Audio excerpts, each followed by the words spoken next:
I want you to imagine this. You're sitting at a Christmas dinner table. The turkey is golden. The candles are flickering. Your family is laughing, passing dishes, pouring wine, and you're smiling. You're nodding.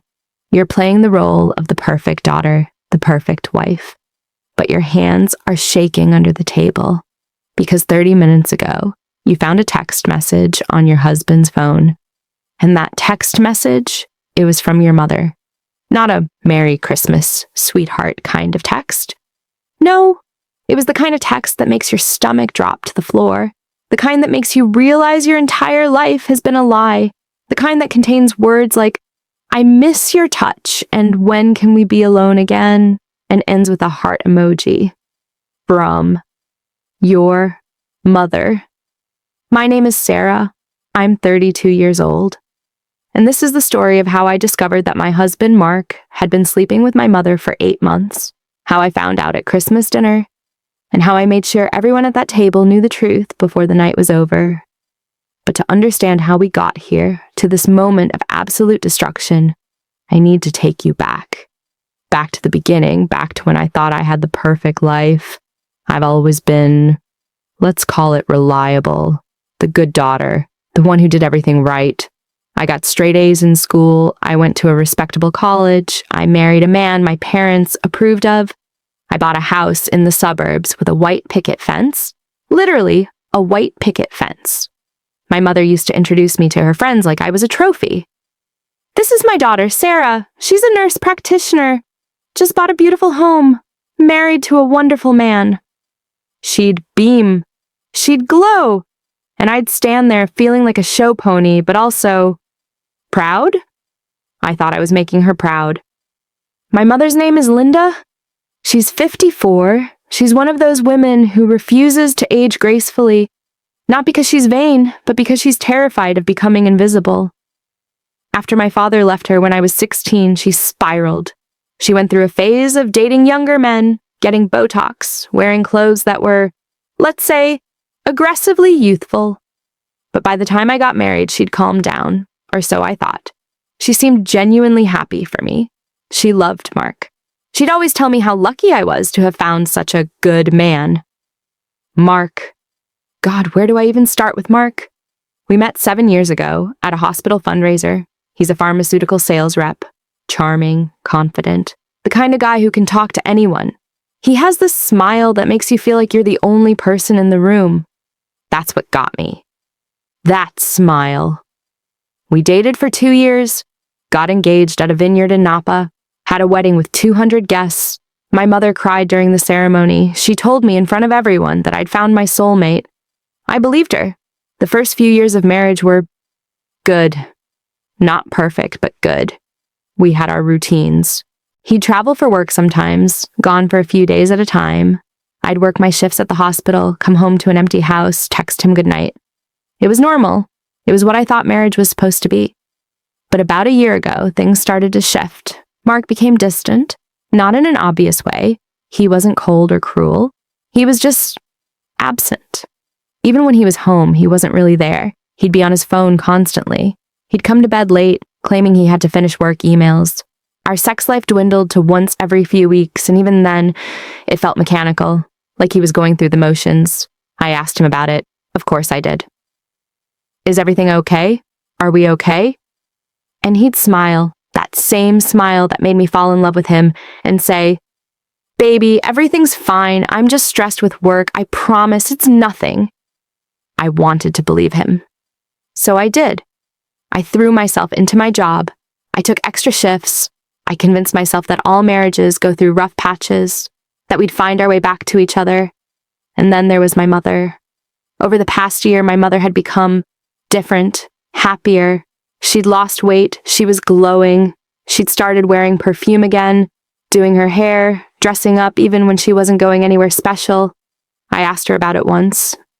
Mom, you seem really happy lately. Are you seeing someone? She laughed, waved her hand dismissively. Oh, sweetie, no, I'm just taking better care of myself. Focusing on me, you know? I was happy for her. I thought, good for you, Mom. You deserve to feel good about yourself. I didn't know. I didn't know that the reason she was glowing was because she was sneaking around with my husband. I didn't know that when Mark said he was traveling for work, he was sometimes just 20 minutes away, at her house, in her bed. I didn't know any of it. Until December 23rd. Christmas Eve was always a big deal in my family. Even after my parents' divorce, my mother insisted on hosting. She'd invite me, Mark, my younger brother Jason, and a few close family friends. It was tradition. This year, we arrived at her house around 4 p.m. The smell of roasted turkey and cinnamon hit me the moment I walked through the door. My mother was in the kitchen, wearing a red dress that was, let's just say it was tighter than anything I'd seen her wear in years. "Sarah! Mark!" she called out, her voice bright. Too bright. Mark kissed me on the cheek and immediately went to help her in the kitchen. "Let me get that for you, Linda," he said, taking a heavy dish from her hands. Their fingers touched, lingered. I didn't think anything of it. We spent the afternoon setting the table, drinking wine, chatting. My brother arrived with his girlfriend. My mother's friend Carol showed up with her husband. The house was warm, festive. Everything seemed perfect. And then, at around 6:30 p.m., Mark's phone rang. He was in the living room talking to Carol's husband about golf. I was in the kitchen helping my mother with the gravy. His phone was sitting on the coffee table, face up.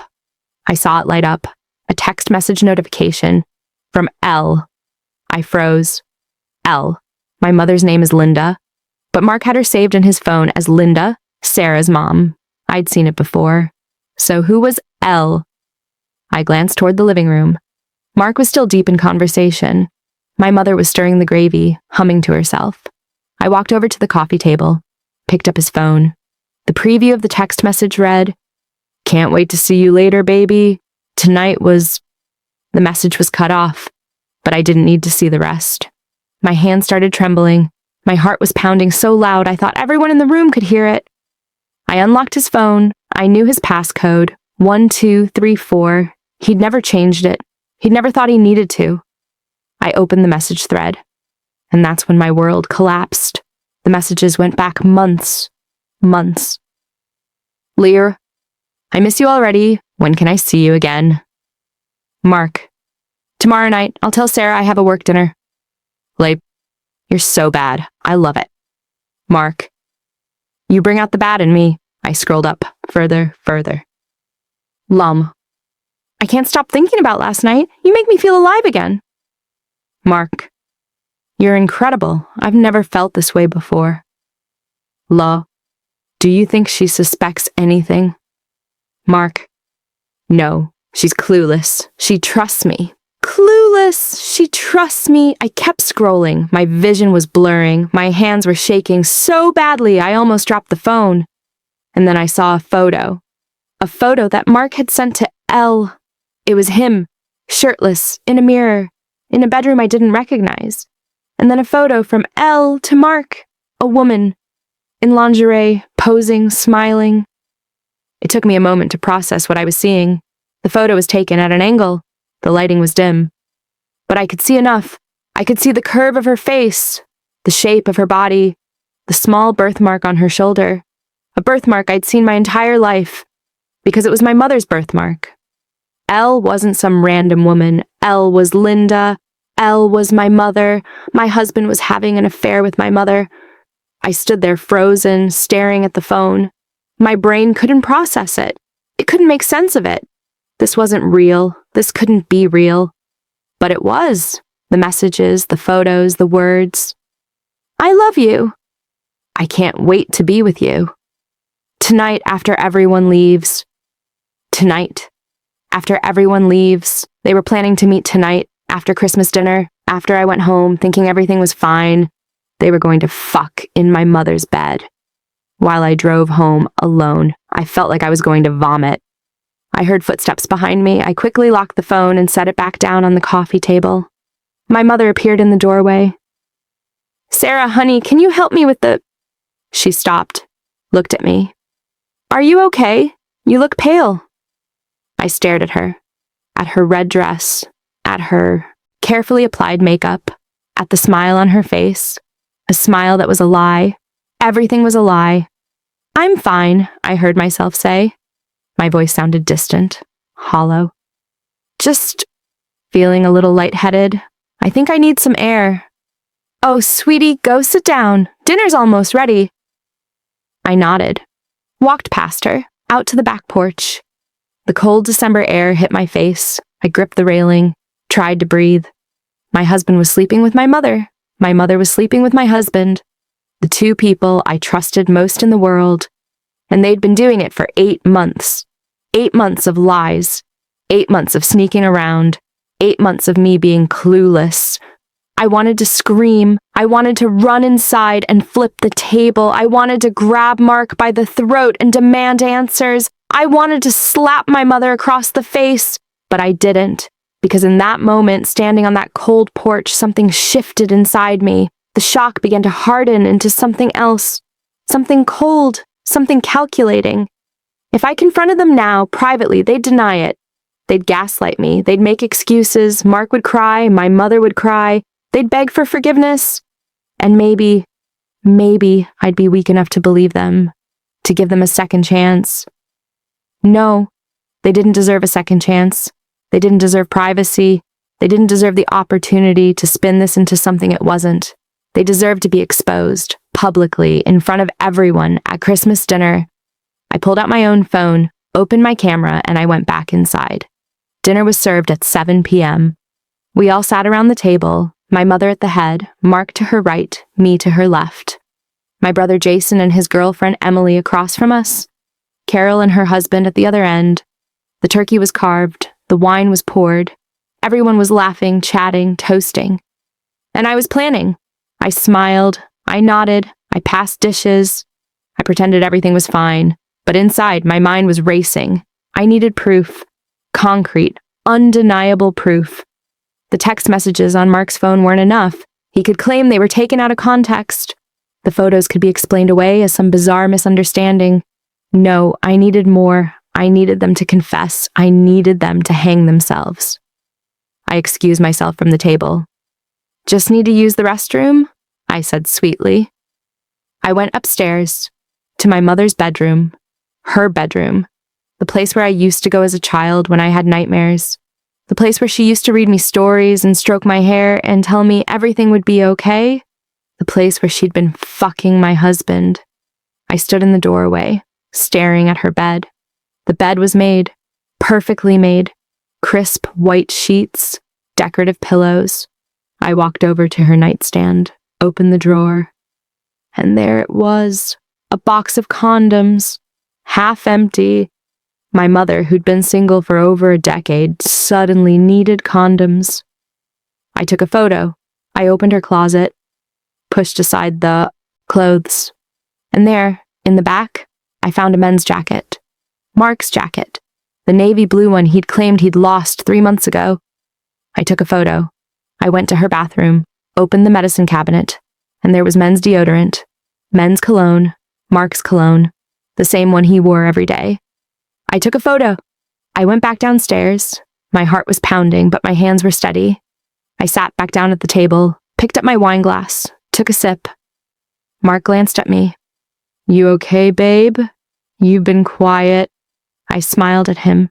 "I'm great, just thinking about how lucky I am to have such an amazing family." My mother beamed. "Aw, sweetie, we're lucky to have you."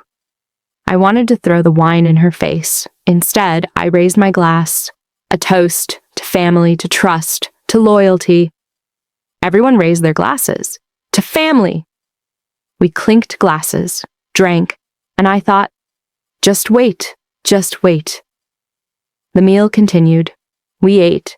We talked. Jason told a funny story about his job.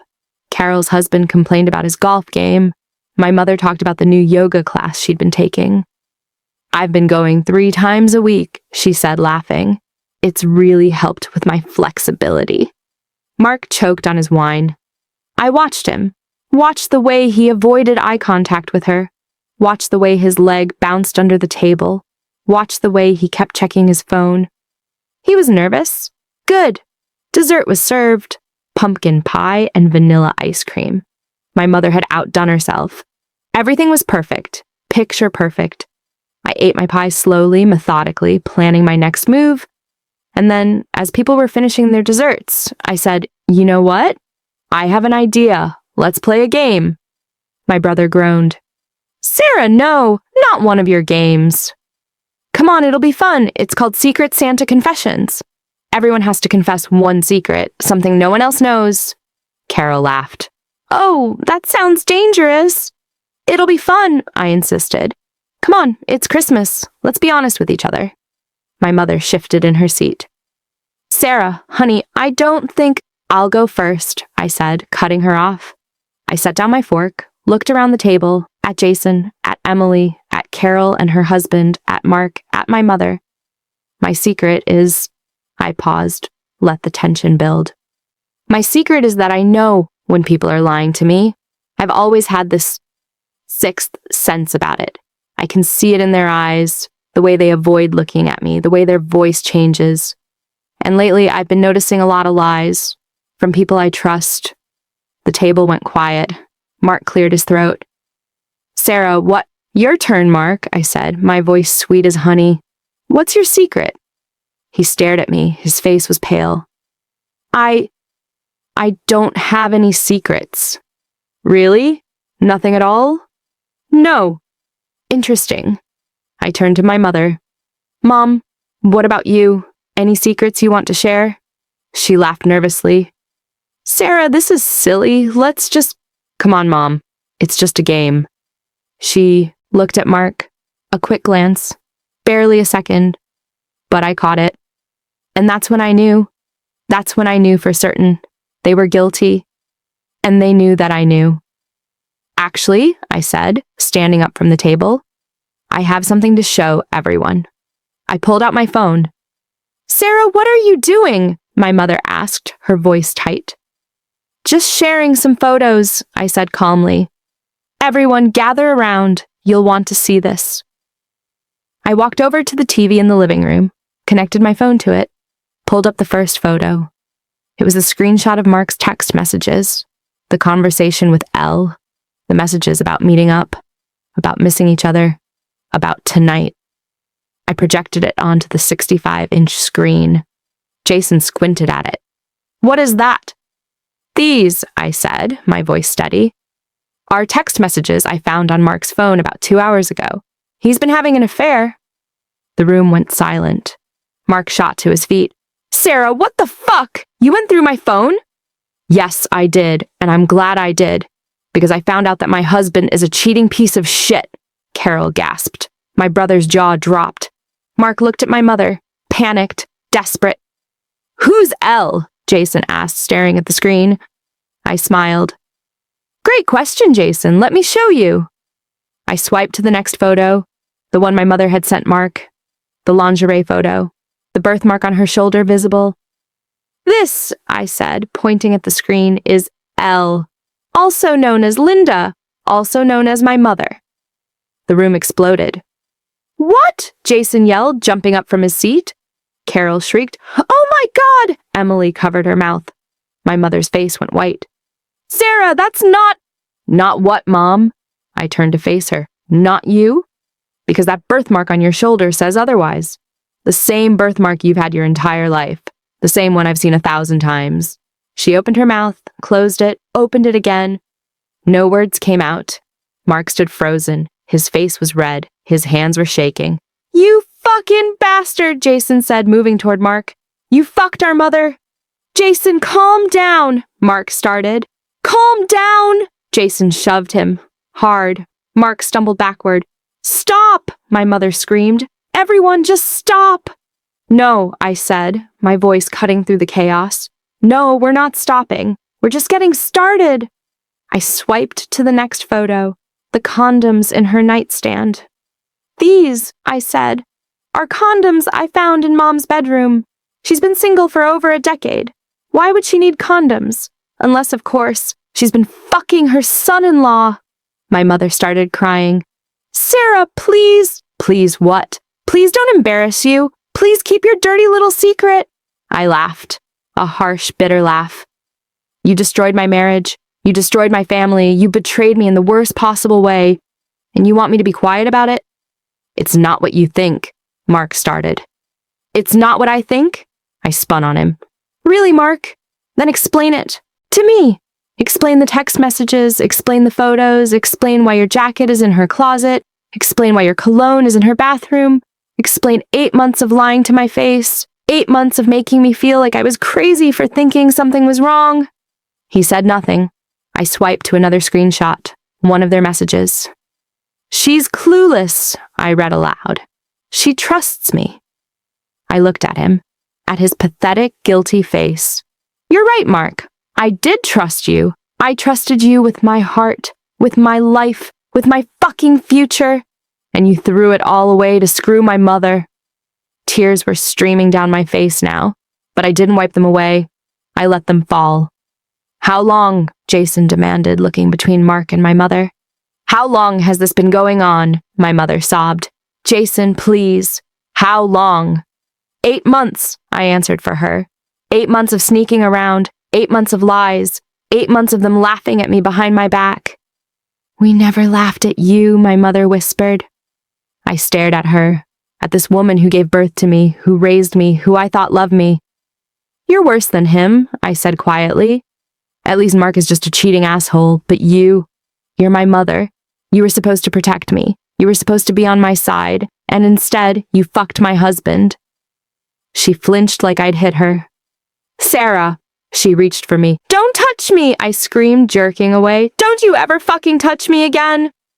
Carol and her husband were already gathering their things. We should go, Carol said quietly. No, I said. Stay. Have more wine. Enjoy the show, because this is what happens when you're a lying, manipulative whore.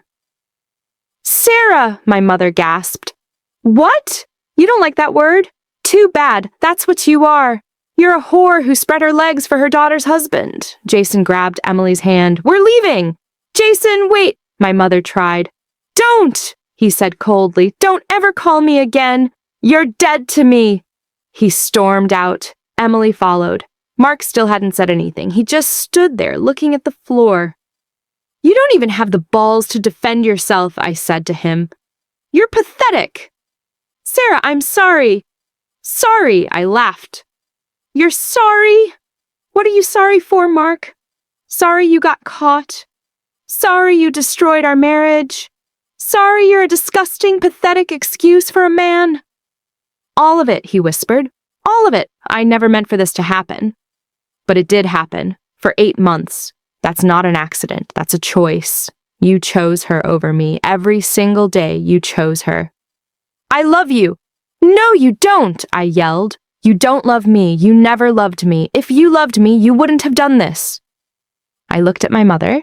She was sobbing into her hands. And you, I said, I will never forgive you. Do you understand that? Never. You're not my mother anymore. You're nothing to me. Sarah, please, I'm done. I grabbed my purse, looked at Carol and her husband. Merry Christmas. I walked out. I walked out of that house, got into my car, and drove.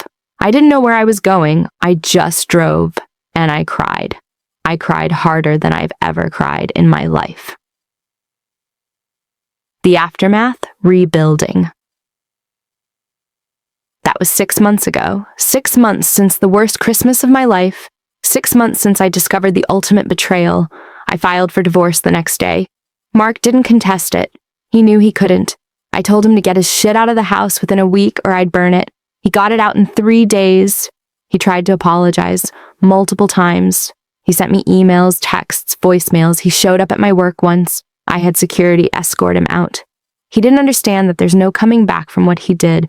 There's no apology big enough, no explanation good enough. My mother tried to reach out too.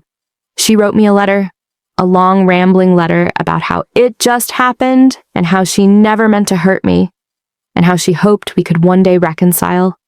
I burned it. I haven't spoken to her since that night. And I never will. My brother Jason cut her off too. He hasn't spoken to her either. We're all she had left, me and Jason. And now she has nothing. Good. As for Mark and my mother, oh, that's the best part. They tried to make it work. They really did. After everything came out, after I filed for divorce, they decided to be together. Officially, they moved in together. started playing house. It lasted exactly 3 months. Because you see, their relationship was built on lies and secrecy and the thrill of betrayal. Once it was out in the open, once there was no more sneaking around, no more forbidden excitement, there was nothing left. Mark left her, moved to another state. Last I heard, he's dating some 25-year-old. My mother's alone now, in that big house, the house where she hosted Christmas dinners and family gatherings, the house that's now empty. I heard through the grapevine that she tried to invite Jason and me to Christmas this year. We both ignored her. She made her choice. Now she has to live with it. As for me, I'm okay. I'm actually more than okay. The first few months were hell. I won't lie. I cried a lot. I went to therapy. I leaned on friends. I questioned everything about myself. Was I not pretty enough? Not interesting enough? What did I do wrong? But eventually I realized something. I didn't do anything wrong. They did. They made the choice to betray me. They made the choice to lie. They made the choice to destroy our family, and I made the choice to walk away, to refuse to be a victim, to rebuild my life on my own terms. I threw myself into my work. I got a promotion at the hospital. I started traveling, something I always wanted to do, but Mark never had time for. I went to Italy, to Greece, to Iceland. I discovered who I am outside of being someone's wife, someone's daughter, and I'm stronger than I ever thought possible. Do I still have bad days? Of course. There are moments when I'll see a couple holding hands and feel a pang of loss. Moments when I'll drive past my mother's house and feel that deep, aching sadness. But those moments are getting fewer and farther between. I'm building a new life, a better life, a life where I'm surrounded by people who actually love me, who would never betray me the way they did. I'm dating again, slowly, carefully. I'm not ready for anything serious yet, but I'm open to it. Someday. And you know what? I don't regret exposing them the way I did. At Christmas dinner, in front of everyone.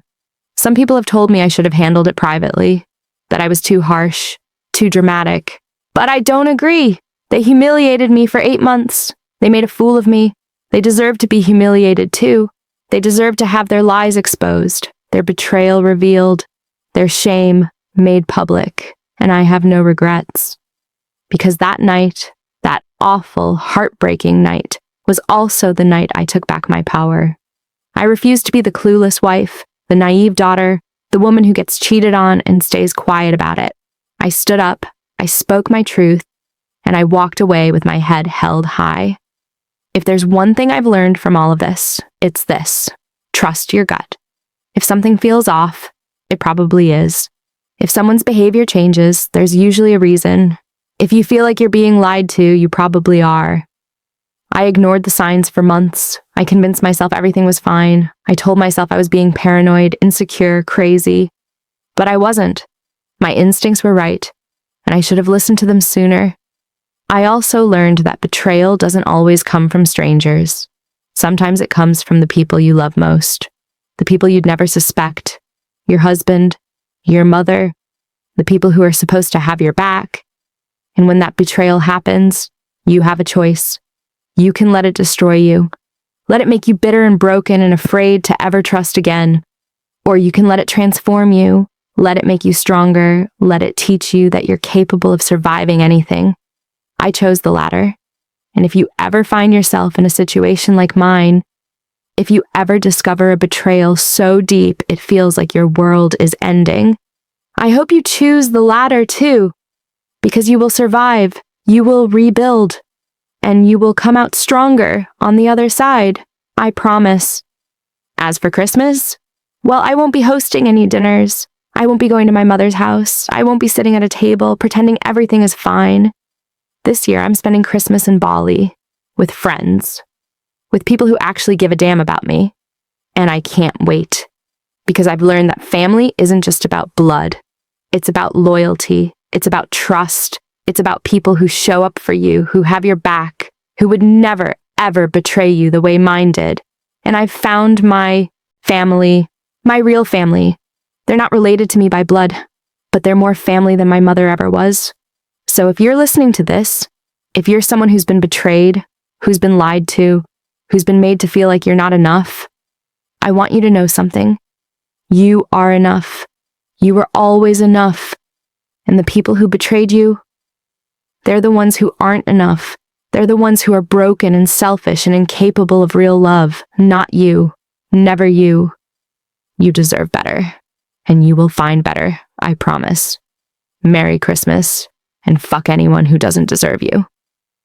I wish I could tell you that walking out of that house was the end of it, that the story ended there with me driving away into the night, victorious and free. But that would be a lie. Because the real fallout, that came in the weeks and months after, and it was messier than I ever could have imagined. I woke up on December 24th in my car. I'd driven to a hotel parking lot around 2 a.m., too exhausted and emotionally destroyed to drive any further. I reclined the seat, pulled my coat over myself, and passed out. When I woke up, the sun was streaming through the windshield. My neck was stiff. My eyes were swollen from crying. My phone had 47 missed calls, 15 from Mark, 23 from my mother, 9 from Jason. I ignored all of them. I drove home, to the house I'd shared with Mark, the house that suddenly felt like a crime scene. I walked through the front door and just stood there, looking at our living room, at the couch where we used to watch movies together, at the photos on the wall, our wedding day, vacations, anniversaries. All of it felt like evidence of a life that never really existed. I started taking the photos down, one by one. I threw them in a garbage bag, and that's when Mark walked in. He'd used his key. Just walked right in like he still lived there, like he still had the right. "Sarah," he said, his voice hoarse. He looked like shit. His eyes were red. He hadn't shaved. He was still wearing the same clothes from the night before. I stared at him. "Get out! Please, just let me explain." "Explain what?" I dropped the garbage bag, turned to face him. "Explain how you accidentally fell into bed with my mother, how your dick accidentally ended up inside her for 8 months straight?" He flinched. "It wasn't like that." "Then what was it like, Mark? Enlighten me." He ran his hands through his hair. It happened. We didn't plan it. How did it start?" I cut him off.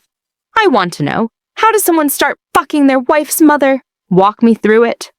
He was quiet for a long moment. "Tell me," I demanded. "You owe me that much." He sat down on the couch, put his head in his hands. "It was last April," he said quietly. "I was helping her move some furniture. You were working a double shift. We were moving her dining room table and we had wine. We talked. She was lonely. I was lonely. You and I were barely speaking at that point." "Don't you dare blame me for this." "I'm not. I'm trying to explain how it happened." "Go on." He took a shaky breath. "She told me she thought I was unhappy, that she could see it, and she asked me what was wrong. And I told her things I shouldn't have, about feeling disconnected from you, about feeling like we were just roommates, about missing intimacy." "So you decided to get that intimacy from my mother?" "No, not that night. That night we just talked. But then she texted me the next day, checking on me, and we started texting more. Just casual stuff at first. But then it got deeper, more personal. And one day she asked me to come help her with something at her house. And when I got there..." "When you got there, what?" "She kissed me." The words hung in the air. "And you kissed her back," I said flatly. "Yes. And then you fucked her." "Yes." "In the house where I grew up. In the bed where my mother used to read me bedtime stories." He said nothing. I laughed, a hollow, bitter laugh. "Did you think about me, even once? When you were with her, did I ever cross your mind?" "All the time," he whispered. "I felt guilty every single time, but I couldn't stop. It was like an addiction. I know that sounds insane." "It sounds like bullshit." "Sarah, please." "Did you love her?" He looked up at me. "What? Did you love her? My mother? Did you fall in love with her?"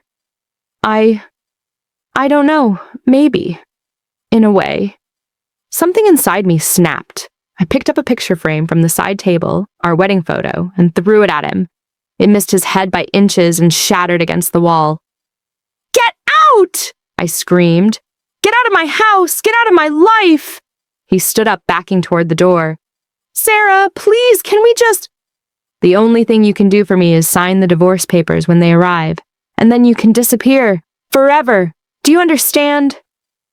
He stared at me, and for a moment I thought I saw actual remorse in his eyes, but I didn't care.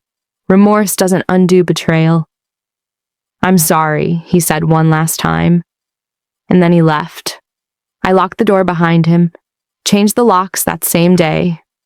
3 days after Christmas, my brother Jason showed up at my house with pizza and beer. "You look like shit," he said, pushing past me into the living room. "Thanks." "When's the last time you showered?" I couldn't remember. "Yesterday, maybe." "Sarah." He set the pizza down on the coffee table, looked around at the mess, empty wine bottles, tissues, the garbage bag full of photos still sitting in the corner. "You can't do this to yourself." "Do what?" "This. The wallowing, the falling apart. My husband fucked our mother, Jason. I think I'm entitled to fall apart a little." "A little, yes, but it's been 3 days and you look like you haven't left this couch." "Have you eaten?" I shrugged. He sat down next to me, put his arm around my shoulders. "I know this is the worst thing that's ever happened to you. I know you're devastated, but you can't let them destroy you. That's what they want." "They don't want anything. They don't think about me at all." "That's not true. Mom's been calling me nonstop. She wants to talk to you." I stiffened. "I hope you told her to fuck off." I did, in those exact words, actually. He squeezed my shoulder. "Look, I'm not here to defend her. What she did is unforgivable. But I am here to make sure you survive this. Because you will survive this, Sarah. You're the strongest person I know." I started crying. Again. I'd cried so much in the past 3 days that I didn't think I had any tears left. But apparently I did. Jason held me while I sobbed. He didn't say anything. He just let me cry. When I finally calmed down, he said, "I need you to do something for me." "What?" "I need you to take a shower, eat this pizza, and then tomorrow I need you to go back to work. I need you to start living again." "I can't." "Yes, you can, because if you stay in this house, drowning in this misery, they win. Mark wins. Mom wins. They get to destroy your life and walk away without consequences. Is that what you want?" "No." "Then get up, take a shower, and start fighting back." He was right. I knew he was right. So I got up, I took a shower, I ate the pizza, and the next day I went back to work. It was one of the hardest things I've ever done. Walking into that hospital, facing my coworkers, pretending everything was fine. But I did it. Because Jason was right. The only way to beat them was to refuse to let them break me. I filed for divorce on January 2nd. My lawyer, a sharp woman named Patricia who came highly recommended, looked over the evidence I'd brought. The screenshots, the photos, the timeline. "This is pretty clear-cut," she said. "Adultery. You'll have no problem getting the divorce. And given the circumstances, you'll likely get a favorable settlement." "I don't want his money," I said. "I just want out." "Sarah, you're entitled to half of everything. The house, his retirement accounts, his savings." "I don't want it. I don't want anything that reminds me of him." Patricia leaned back in her chair. "I understand you're angry, but don't make decisions based on emotion that you'll regret later. You're entitled to compensation for what he did. Don't let him off easy." I thought about it. She was right. Why should Mark get to walk away unscathed? "Fine," I said. "Whatever you think is fair." "Good. Now there's something else we need to discuss." "What?" "Your mother." I tensed. "What about her?" "She's been trying to contact you, correct?" "Yes, I've been ignoring her." "Good. Keep doing that.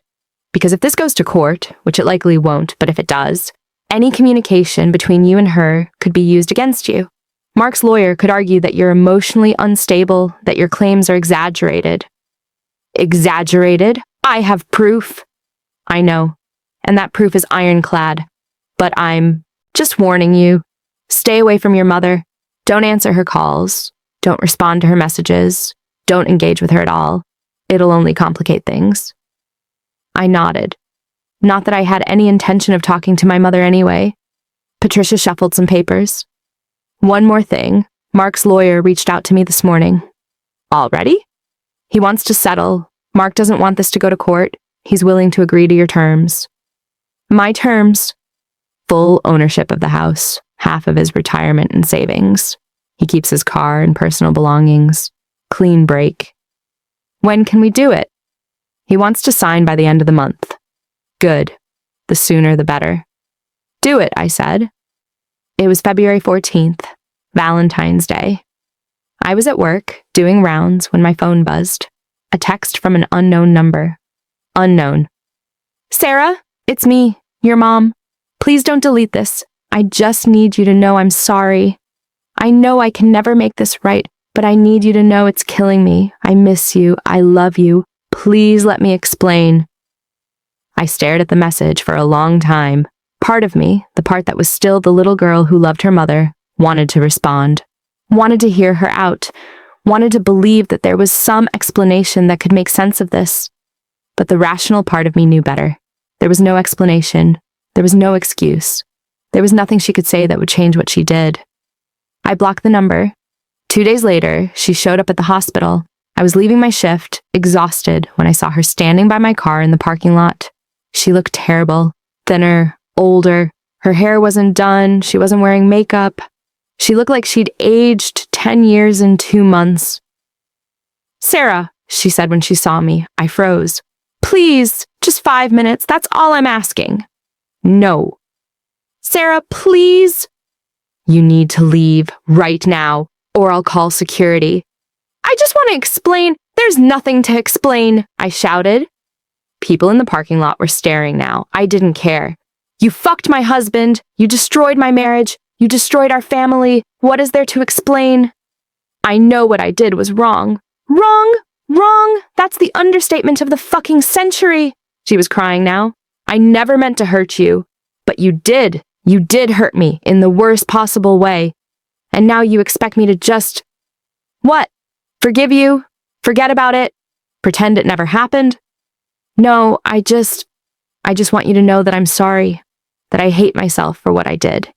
That I think about it every single day and I wish I could take it back. But you can't. You can't take it back. It's done. And we're done. You're not my mother anymore. Do you understand that? You're nothing to me. Please don't say that. Get away from me and don't ever contact me again. I got in my car. She stood there sobbing as I drove away. That was the last time I saw her. I started seeing a therapist in March. Her name was Dr. Chen, and she specialized in trauma and betrayal. Tell me about your mother, she said in our first session, and I did. I told her everything about my childhood, about how my mother raised me, about how I thought we had a good relationship, about the betrayal. How does it make you feel? Dr. Chen asked. How do you think it makes me feel? I'm asking you. I thought about it. Angry, sad, confused, betrayed, disgusted, heartbroken, all of it. Which emotion is the strongest? The betrayal. Because it wasn't just Mark. I could have maybe eventually forgiven Mark. People cheat. It's awful, but it happens. But my mother? That's something else. That's a violation I can't even put into words. Dr. Chen nodded. Betrayal by a parent is one of the deepest wounds a person can experience. It fundamentally changes how you see the world, how you trust people. So what do I do? How do I move past this?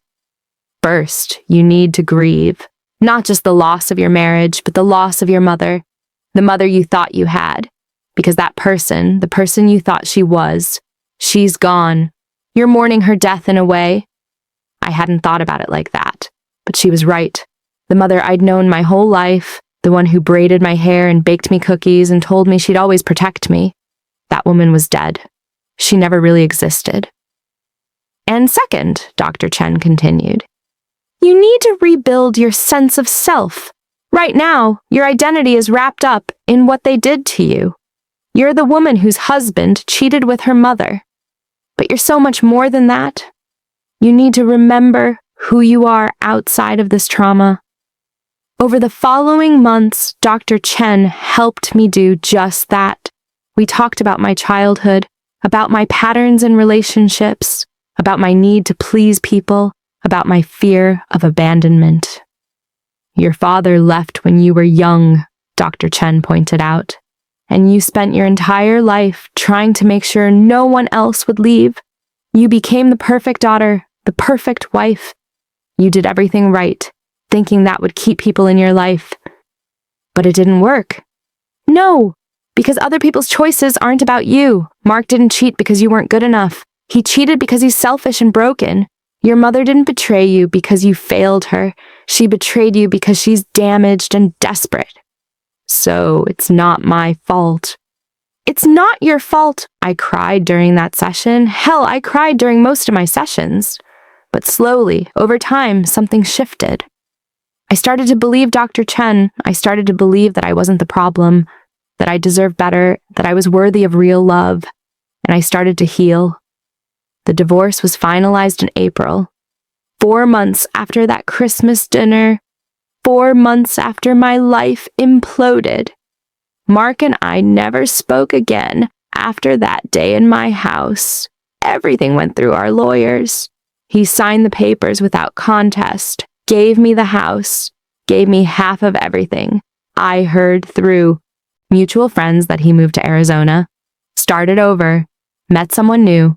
I didn't care. He was my past, and I was done looking backward. The day the divorce was finalized, I went home, opened a bottle of expensive wine, and toasted to myself. To freedom, I said to my empty living room. And for the first time in months, I smiled. A real smile. It was June when I found out the whole truth. I was cleaning out the garage, something I'd been avoiding because it was full of Mark's old stuff that he'd left behind. Boxes of papers, old clothes, junk. I was about to throw everything away when I noticed a shoebox tucked in the corner. It wasn't labeled. I almost didn't open it. But curiosity got the better of me. Inside were letters, dozens of letters, handwritten, on pretty stationery, from my mother to Mark. I sat down on the garage floor and started reading. The letters went back further than I thought. Not 8 months, not even a year, 2 years. They'd been involved for 2 years. The first letter was dated April 2023, 2 years before I found out. Mark, I can't stop thinking about you. Last night was incredible. I know this is wrong. I know I should feel guilty, but I don't. I feel alive for the first time in years. Please tell me you feel it too. My hands were shaking. 2 years. They'd been doing this for 2 years. I kept reading, letter after letter, details of their affair, their meetings, their plans, their lies. And then I found the worst one. Dated December 2024, just weeks before I found out. Mark, I think it's time we tell Sarah. I know you're scared, but we can't keep living like this. I love you. You love me. We deserve to be together. And Sarah, she'll understand eventually. She'll forgive us. She always forgives me. I stared at that line. She always forgives me. That's what she thought of me, that I was weak, that I'd just roll over and accept it. She didn't know me at all.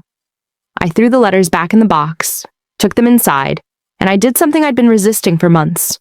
I called her. She answered on the first ring. Sarah?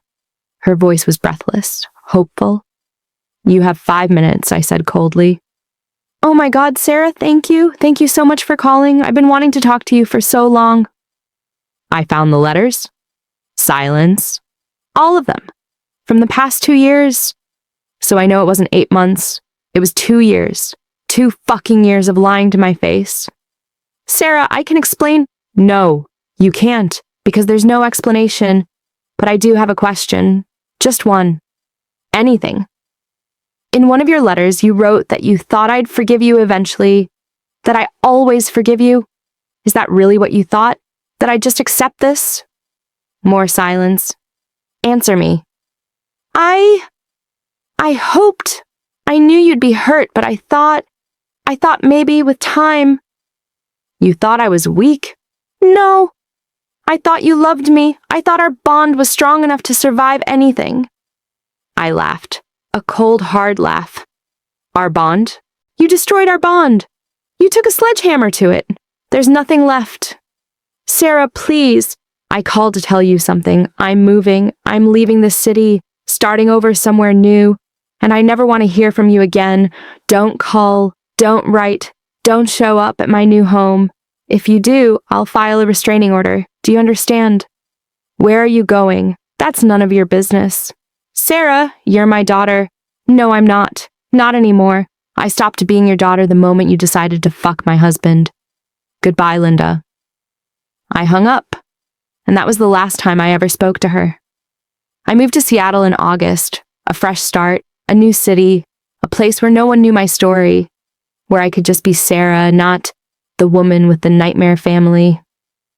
I got a job at a hospital there, rented a beautiful apartment overlooking the water, made new friends who didn't know about my past unless I chose to share it, and slowly, day by day, I rebuilt my life. I won't pretend it was easy. There were hard days. Days when I'd see a mother and daughter laughing together and feel that familiar ache. Days when I'd wonder what my life would have been like if Mark hadn't betrayed me, if my mother had been a real mother. But those days became less frequent. And the good days? They became more common. I started dating again. Casually at first. I wasn't ready for anything serious. But it felt good to be desired, to be treated well, to be with men who actually respected me. One night, I went on a date with a guy named David. He was a teacher. Kind eyes. Easy smile. We had dinner at a seafood restaurant by the water. At the end of the night, he walked me to my car. I had a great time tonight, he said. Me too. Can I see you again? I smiled. I'd like that. He kissed me. And for the first time in over a year, I felt something other than pain. I felt hope. So that's my story. The story of how my husband slept with my mother, how I found out at Christmas dinner, how I burned my entire life down and built a new one from the ashes. People ask me sometimes if I've forgiven them. The answer is no, and I probably never will, but I don't think about them anymore. Not the way I used to. They don't consume me. They don't define me. They're just people who used to be in my life, people who made terrible choices, people who I'm better off without. I think about what Dr. Chen told me once. Forgiveness is not about them. It's about you. It's about releasing the anger so it doesn't poison you. I've released the anger, most of it anyway, but that doesn't mean I forgive them. It just means I've chosen to stop letting their betrayal control my life. I've chosen peace over revenge, healing over hate, my future over my past. And you know what? It feels pretty damn good. If there's one last thing I want to say, it's this. If you're going through something similar, if you've been betrayed in a way that feels unsurvivable, please know that you will survive. It won't feel like it at first. The pain will be overwhelming. You'll think you'll never recover. You'll think your life is over. But it's not over. It's just changing. And change, as terrifying as it is, can also be beautiful. You'll discover parts of yourself you never knew existed. You'll find strength you didn't know you had. You'll build a life that's authentically yours, not one based on lies and betrayal. Will it be easy? No. Will it hurt? Yes. But will you survive? Absolutely. Because you're stronger than you think. You're more resilient than you know, and you deserve better than people who treat your heart like it's disposable. So if you're that person, the one who just found out, the one whose world just collapsed, the one who doesn't know how to go on, take a breath, then take another, and then take the first step forward, because your new life is waiting, and trust me, it's going to be so much better than the old one.